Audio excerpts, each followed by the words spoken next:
makes his introduction, but I'm going to jump in and talk a little bit about chatbots and what that means in the realm of e-com. Sure. So my name is Max Bennett. I'm the co-founder and CEO of Alby. I spent the last 10 years building AI tools for retailers and e-commerce companies. So my last company was Blueport, where I was the co-founder and chief product officer.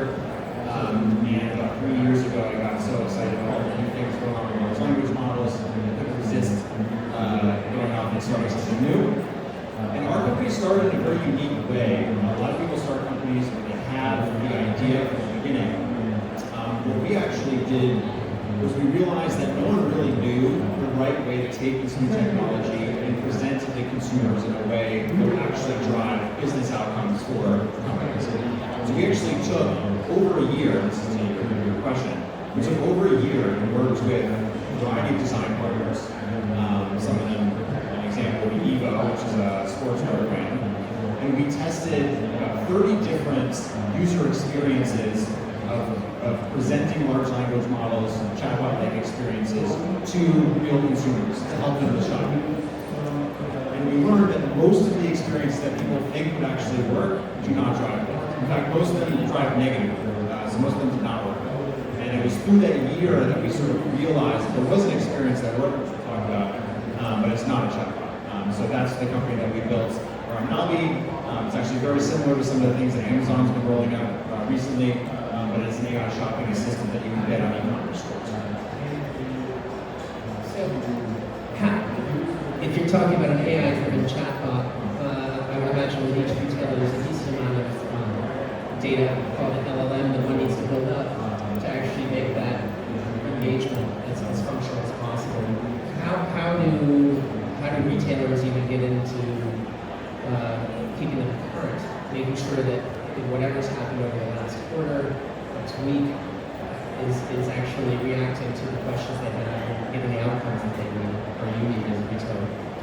So there's a few techniques that are now largely tried and true for tuning these models. The hard thing is how do you make it not a burdensome task on you folks? Because one of the big challenges that we found is if you build a tool where it's like, great, every week you have to go in and keep retuning the system, then it's not really worth your time. So we have a variety of techniques for garnering a bunch of data from the website, tuning the model, and then we're continuously scraping the website to make sure we're staying up to date.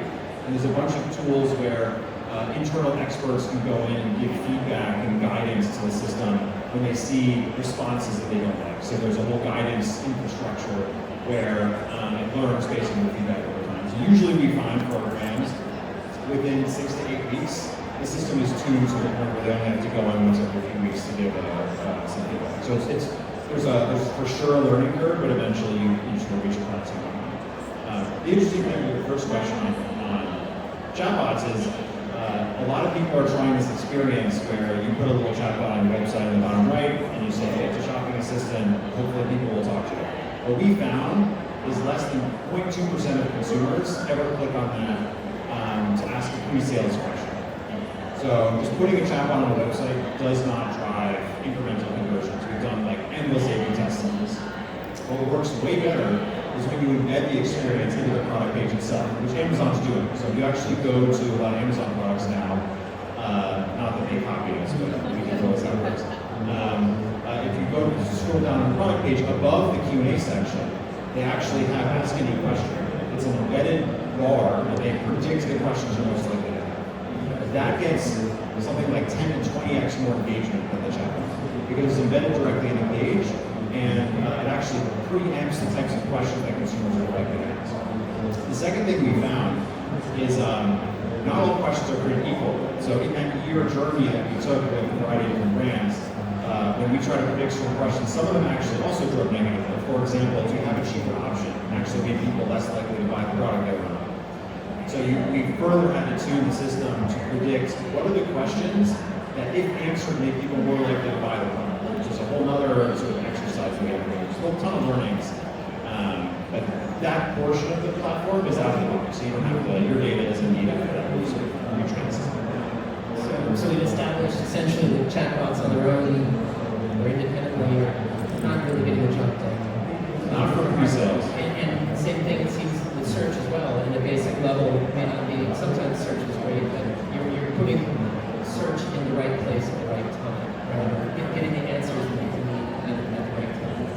Yeah, I think another misnomer with this whole generative AI hype cycle is because chatbots are so cool, a lot of people are imagining chatbots replacing search. There's no way that's happening. There are lots of use cases where I go to a website and I know exactly what I want. It's way easier for me to type in skis and add a few filters in the left nav than type freeform, I want skis between 200. No one's going to do that. So it's a cool demo. But what we found is for simple cases like searching and filtering, you don't want some crazy Gen AI chatbot. You want searching and filtering. But for more complex things like I'm trying to figure out what the warranty policy is on this new laptop I'm interested in buying, and I want to know if it's compatible with my with a variety of my products. These are things that can take people minutes to find on a product page that leads to abandonment. Those are the types of things that this really helps on. So I think search is not going to go away. And one last question, because we're about the time here for our conversation.